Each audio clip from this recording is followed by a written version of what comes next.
ഉന്നത വിദ്യാഭ്യാസ മന്ത്രി ആർ ബിന്ദു കൽപ്പറ്റയിൽ മാധ്യമങ്ങളെ കാണുകയാണ്.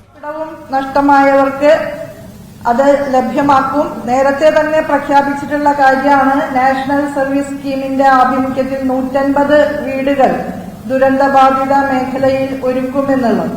വീട് നഷ്ടപ്പെട്ട ഭവനരഹിതരായിട്ടുള്ള കുടുംബങ്ങൾക്ക് 150 വീടുകൾ ഗവൺമെന്റ് സംവിധാനത്തോട് ചേർന്ന് നിന്നുകൊണ്ട്, ബഹുമാനപ്പെട്ട മുഖ്യമന്ത്രി നയിക്കുന്ന സംവിധാനത്തോട് ചേർന്ന് നിന്നുകൊണ്ട് NSS പണിത് നൽകും. അതിൽ വീട് നഷ്ടപ്പെട്ട വിദ്യാർത്ഥികൾ ഉൾപ്പെടെ ഉണ്ടായിരിക്കും. അതുപോലെ പാർപ്പിടം അത്തരത്തിൽ ലഭ്യമാക്കും. സർട്ടിഫിക്കറ്റുകൾ നഷ്ടപ്പെട്ടവർക്ക് ആ വിലപിടിപ്പുള്ള രേഖകൾ ഏറ്റവും പെട്ടെന്ന് നൽകുന്നതിനായിട്ട് യൂണിവേഴ്സിറ്റികളുമായി ബന്ധപ്പെട്ട് ക്രമീകരണങ്ങൾ ഉണ്ടാക്കിയിട്ടുണ്ട്. നഷ്ടപ്പെട്ട സർട്ടിഫിക്കറ്റ്സ് യൂണിവേഴ്സിറ്റികളും പോളിടെക്നിക്കുകളും പ്രത്യേകമായിട്ട് ഏറ്റവും പെട്ടെന്ന് തയ്യാറാക്കി നൽകും. അതുപോലെ എക്സാമിനേഷൻ ഓൺ ഡിമാൻഡ് എന്ന നിലയിലുള്ള ഒരു കാര്യം അംഗീകരിച്ചിട്ടുണ്ട്. രജിസ്ട്രാർമാരുടെയും കൺട്രോളർമാരുടെയും സംയുക്ത യോഗം വിളിച്ചു ചേർത്താണ് ആ തീരുമാനം കൈക്കൊണ്ടിട്ടുള്ളത്.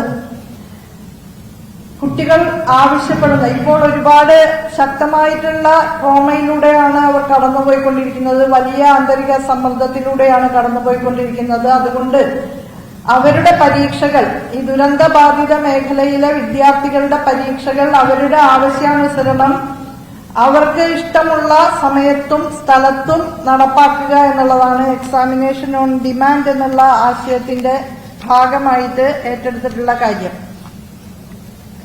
ഇപ്പോ സെമസ്റ്റർ പരീക്ഷകൾക്ക് ടൈം ടേബിൾ തയ്യാറാക്കിയിട്ടുള്ളത്. ആ സമയത്ത് അവർക്ക് അറ്റൻഡ് ചെയ്യാൻ തീർച്ചയായും സാധിക്കില്ല. അതുകൊണ്ട് അവരുടെ സൗകര്യപ്രദമായിട്ടുള്ള സമയവും സ്ഥലവും നിശ്ചയിച്ച് അറിയിക്കുന്നതിനുള്ള ക്രമീകരണമാണ് ഉണ്ടാക്കുന്നത്.